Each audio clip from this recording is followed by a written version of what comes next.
I ordet, der begyndte jeg på en temmelig indgribende forenkling. Der tolereredes næsten ikke ting, som ikke havde direkte berøring med handlingen. I gamle borgens store stue, der fandtes egentlig kun det store billede af Grundtvig.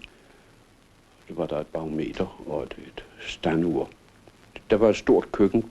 Også det ville jeg gerne forenkle. Og det lykkedes mig på den måde, at da man jo ikke kan forenkle eller stilisere virkeligheden uden at kende virkeligheden, så bad jeg den dame, der forestod kantinen, om at møblere dette køkken, som om det var hendes eget, og således at hun selv ville føle sig tilpas i det. Og hun kom slæbende på masser af ting, der hører hjemme i et køkken, og tallerkener og krukker og alt muligt, og det blev stillet op efter hendes ønske. Og da hun var færdig, så tog fotograf Benson og jeg fat på at udrydde alle tingene. Vi fjernede dem et stykke for stykke, og til sidst var der kun en 4-5 ting tilbage.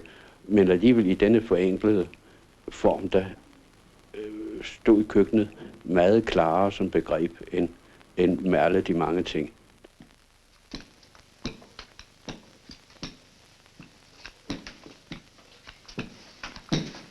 Karen, gå ud og giv hønsene det der.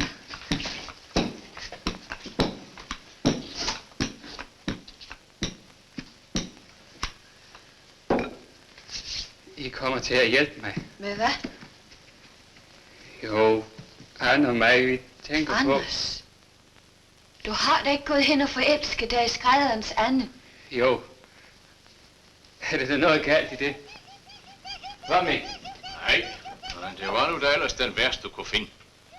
Den værste? Ja, jeg mener ikke, der er noget vand med hende. Hun er skam en sød pige. Jamen hvad da? Ja, hvad tror du, far vil sige?